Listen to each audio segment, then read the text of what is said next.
warahmatullahi wabarakatuh. Selamat pagi, salam sejahtera buat kita semua. Salam, Om Swastiastu, Namo Buddhaya, salam kebajikan. Saya akan asik.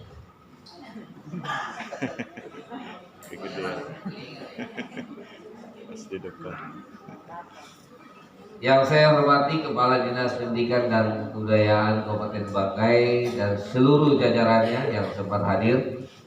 Yang saya hormati para kepala sekolah, pengelola, dan guru PSP serta guru non PSP se-Kabupaten Bangkai. Yang saya hormati narasumber, yang saya hormati para pengawas, yang saya hormati yang mewakili Bank BRI, yang saya hormati dan saya banggakan panitia pelaksana, hadirin yang sama-sama berbahagia. Alhamdulillah, puji syukur marilah kita panjatkan kepada Allah Subhanahu wa taala, Tuhan yang Maha Esa, yang mana pada pagi hari ini kita dapat hadir di acara workshop ini dalam keadaan sehat walafiat. Bapak Ibu yang kami hormati, pendidikan telah bukan pintu wawasan, menyalahkan cahaya pengetahuan dan menguatkan pilar ketahanan moral. Persinggungan dengan pendidikan yang telah memungkinkan para perintis kemerdekaan untuk memiliki gagasan besar yang melampaui samanya. Kita ketahui bersama bahwa pendidikan, kalau kita lihat di visi misi, itu berada di urutan yang pertama. Kenapa seperti itu? Ketika saya menyusun visi misi bersama Pak Wakil Bupati, saya sampaikan ke beliau, untuk merubah pola pikir masyarakat itu kita harus mulai dengan pendidikan. Tanpa dengan pendidikan, susah kita untuk merubah pola pikir seseorang. Makanya pendidikan itu kita masuk di pada poin yang pertama. Kita bisa melihat dulu kita merdeka itu tahun 45 bersamaan dengan Jepang yang dibom Hiroshima dan Nagasaki itu tahun 45 yang hancur sehancur-hancur. Artinya kita mulai berangkat. Tetapi agak sedikit berbeda ketika kita merdeka, yang kita benahi infrastruktur, itulah pembangunan jalan, jembatan, dan lain sebagainya. Jepang, ketika setelah mereka selesai dibom sehancur-hancurnya, kemudian mereka mulai dengan pendidikannya. Diberangkatkan orang-orang yang pergi sekolah. Setelah selesai sekolah pintar, pulang. Ini sama dengan Korea Selatan. Walhasil, mereka sudah menjadi negara industri, kita masih menjadi negara agraris. Ini contoh kasus pertama. Contoh kasus kedua, kita bisa melihat dulu orang Malaysia kalau datang sekolah itu kebanyakan datang ke Indonesia. Sekarang berbalik. Ya, dunia pendidikan maju, kita juga masih seperti ini. Oleh sebab itu konsep yang sekarang kita kembali buka adalah mari kita memajukan dunia pendidikan.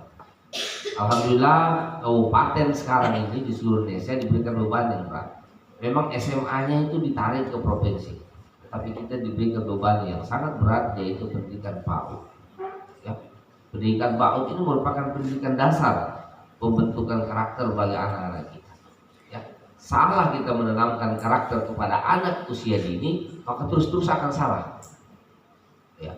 Oleh sebab itu peran daripada Bapak Ibu semuanya, ini kebanyakan ibu-ibu ini yang saya lihat ya. PAUD ini ibu-ibu semua ya, gak ada bapaknya ya. Peran ibu-ibu semua adalah memberikan tatanan karakter di awal. Karena kalau salah memberikan pendidikan di awal, nah ini maka akan terus menerus. Karena akan tertanam di otak anak-anak kita ingatan mereka bagaimana tata cara mereka mendapatkan pendidikan. Alhamdulillah, saya terima kasih kepada panitia hari ini telah melakukan workshop ya tentang implementasi kurikulum merdeka. Ya, Kurikulum Merdeka ini bentuk satu kurikulum yang memberikan kemerdekaan kepada anak-anak kita untuk belajar. Jadi kita tidak lagi terpaku pada, ini menurut saya, mudah-mudahan tidak salah, ya, kepada kurikulum yang sudah ada. Kalau dulu kurikulumnya misalnya PAUD misalnya kerjanya cuma menyanyi aja terus, ya, atau bermain, tapi diberikan kurikulum mereka, diberikan suatu bentuk kebebasan kepada anak-anak kita belajar menurut mereka, tetapi di bawah pengawasan daripada Bapak Ibu guru. Itulah itu disebut dengan kemerdekaan belajar. Ya, sekarang kemerdekaan belajar itu tidak hanya berada di pendidikan PAUD, tapi di SD sudah ada, di SMP sudah ada, di SMA sudah ada. Kalau di universitas, banyak universitas yang sudah melakukan, terutama universitas negeri yang maju.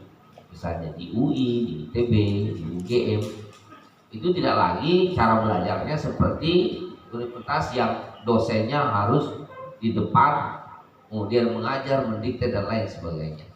Tetapi kalau di sana sudah melakukan kajian-kajian, bahkan diberikan contoh di Cina misalnya. Di Cina itu pada tingkat SMA, guru muridnya itu tidak lagi menghadap ke papan tulis, tapi membelakangi papan tulis. Yang diberikan cara kemerdekaan mereka untuk belajar. Oleh sebab itu hari ini kepada para pendidik PAUD diberikan workshop. Ikutilah workshop ini dengan sebaik-baiknya, kemudian tarafkan nanti di PAUD masing-masing, ya, sehingga penanaman karakter kepada anak-anak kita yang sangat penting. Ya. Sekarang di kota PAUD itu yang lebih dominan. Ya, anak-anak usia 2 sampai dengan 5 tahun itu diikutkan di PAUD. Ini di kota, kayak Jakarta misalnya. TK sekarang sudah tidak diminati, menurut cerita para ibu-ibu. Kenapa? Karena di TK itu lebih banyak bermain juga sama di PAUD. Sementara ketika mereka masuk pendidikan SD, salah satu persyaratannya adalah mereka harus sudah bisa membaca. Sekarang mereka PAUD, kemudian les privat, ya. Setelah mereka bisa membaca, nanti dia ikutkan di 0 besar untuk mendapatkan ijazah, kemudian masuk SD. Itu sekarang pola yang dibangun. Oleh sebab itu pola-pola seperti ini jangan sampai ada sekolah kita yang tutup karena dunia pendidikannya tidak bermanfaat. Nah, ini yang kita rubah, ya. Kita rubah, salah satunya metode yang kita gunakan adalah metode merdeka belajar, ya. Jadi kita diberikan suatu bentuk kebebasan, tapi dalam pengawasan daripada Bapak Ibu semua, bagaimana anak-anak kita bisa belajar dengan baik. Bapak Ibu yang saya hormati, saya senang, ya, walaupun tadi saya harus buka di kantor pos.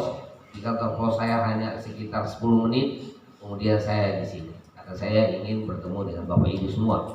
Nah,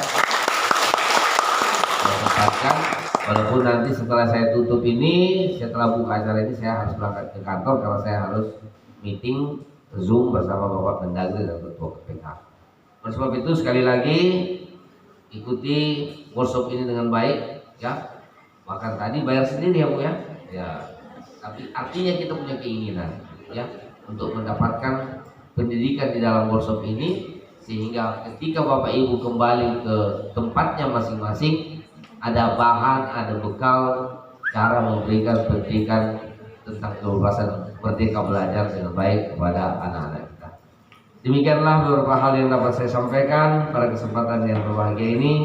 Semoga Allah Subhanahu wa taala, Tuhan yang Maha Esa, memberikan bimbingan dan petunjuk kepada kita sekalian. Akhirnya dengan senantiasa memohon ridha dan bimbingan Allah Subhanahu wa taala, Tuhan yang Maha Esa, seraya mengucapkan Bismillahirrahmanirrahim. Workshop Kurikulum Merdeka Jenjang PAUD Kabupaten Banggai tahun 2022 saya nyatakan secara resmi dimulai. Terima kasih. Assalamualaikum warahmatullahi wabarakatuh. Selamat pagi. Om Santi Santi Santi Om.